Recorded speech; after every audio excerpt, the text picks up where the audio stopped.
Mr. Stetson Bennett, my Say good his friend. name. As Walter White once said, say my name, Heisenberg. Stetson I can't Bennett. stand. Ho! Hey, ho! Who told you he was getting drafted in the 4th round a month ago? I don't know. It might have been Say you. my name. It may or may not have been you who said that. Stetson Bennett has been drafted by the Rams. Now, I know you hate it. I know that you absolutely just hate it. You know who doesn't suck at calling offensive plays? Todd Monken.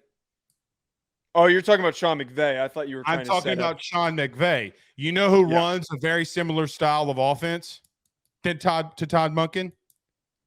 Sean McVay. It's a great fit, buddy. It's a great fit because here's the thing. I think Stetson Bennett is better than what people give him credit for. Let me tell you what let me give you a little stat. Okay, go ahead. At the combine, this went unnoticed. Guess who was taller, Bryce Young or Stetson Bennett? It was probably Stetson.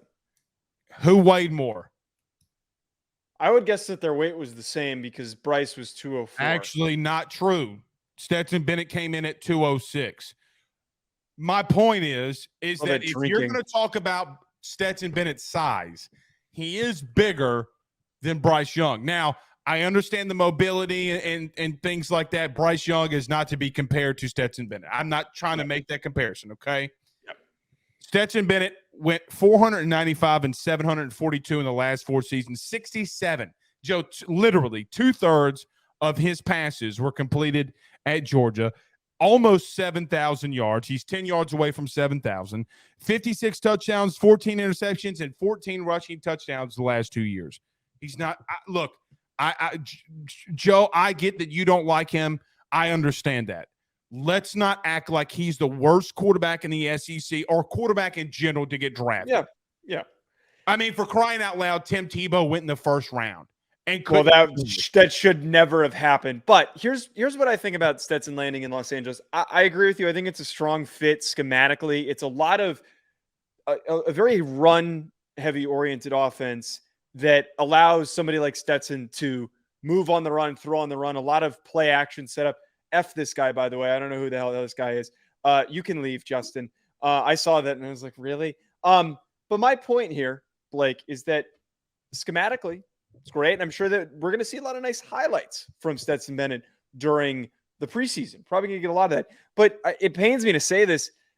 Circumstantially, the fact that Matthew Stafford is as injury prone as he is, to go there, he really might be the Brock Purdy of this class. I had so many radio spots that were asking me, who's the Brock Purdy of this class? And I refrained every ounce of my body to not say it was Stetson Bennett. But he stepped into the spot where he's going to be the guy because Matthew Stafford is going to get hurt in the middle of the year. They're going to have a decent record, and he's going to step in, and he might do some stuff, man. If anyone has the potential to do it, it's sadly Stetson Bennett. I will say, though, if there is a city where someone can get lost in the sauce, a 45-year-old rookie quarterback like Stetson Bennett, it's Los Angeles. Because here's the problem with that. Here's the problem with that. Don't act like the South don't drink. But it's different. It's different. I'm not saying that it has nothing to do with drinking. It's that this environment, it's weird, dude. It is filled with all of the weirdest people. I don't even really like living here. If I'm being completely honest with you, I'd move back if I had the ability to, but my work is out here. It is all a bunch of pretentious people and people getting caught up with, keeping up with the Joneses type of perception. What's the perception of you? Yeah, and it's a lot of influencers and people that think they're more important than they are. I don't know, man. I think it's very easy to get caught up in that crap if you're somebody that has a history of getting caught up in that stuff. It's not a matter of drinking and partying. It's getting caught up with the wrong crowd of people that are going to lead you down a bad path. I don't see people saying that for other players who have gotten lost in the sauce. Well, who else has recently gone to Los Angeles? Who else has recently gone to Los Angeles that's gotten into trouble? Well, he wasn't in Los Angeles when it happened, but I know, but I'm saying that he's got a history of making poor decisions. So I think Henry Ruggs was a guy that got caught partying a lot and then went to Las Vegas and everybody didn't say a word. And then look what happened. Here's a really good random example. Kyle Lauletta, who was a Richmond quarterback who didn't really have any history of doing anything wrong, was in New York. He was with the Giants. He eventually got removed from that roster because he tried to evade the police because he was late to a meeting. Like that kind of stupid crap, I think, can happen in a place like Los Angeles. How funny is it? He was more worried about getting cut than getting arrested. I did think that was hilarious. It's very fitting. It's not really funny that he evaded the police. It is what it is. Here's my thought on Stetson Bennett. It's something that we talked about a lot. He's a winner. Okay? Look, there have been a lot of talented human beings that have come through the University of Georgia. Aaron Murray was a good quarterback. You had the years with David Pollock and that crew. You've had just so many good Georgia teams that could never get over the hump. Yeah. It literally took a guy that got fired in Cleveland and Todd Monken and a walk-on to get them back to prominence and win back-to-back national titles. Joey's just a winner. He's just a winner. And you know what? If he could learn anything from the Tom Brady school of getting down without being hit and making right decisions, name a time that you've seen Stetson take massive hits, even when he's got a lot of pressure on him. It's not as if that their O-line was impenetrable. What a great word, okay? But I just think that it's a great fit for this reason. Yeah.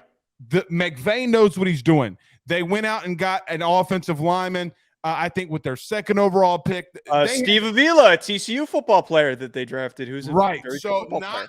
They didn't have a bad draft. They have weapons. Could you imagine Stetson Bennett with the weapons that they have? Because, look, Stetson is what people do not give Stetson Bennett credit for. He can be very cerebral. Buddy, I don't give two Rudy Poos what you tell me. That man can be cerebral in the pocket. I don't disagree. He has thrown 750 passes in 2 years, and he's completing 2/3 of them, okay? And I will let you know, name a receiver that's been drafted high at Georgia over the last 3 years. Newsflash, it just hasn't happened. The excuse that everybody tries to give me, at least, oh, he's got Brock. Brock's not catching the same amount of passes as you see a Justin Jefferson or any of Jamar Chase or name the Chris Olave, Jackson Smith and Jigba. He's not doing that. He knows what he needs to do to be cerebral. That's my only. Stetson Bennett was given a bad rap because of the cockiness.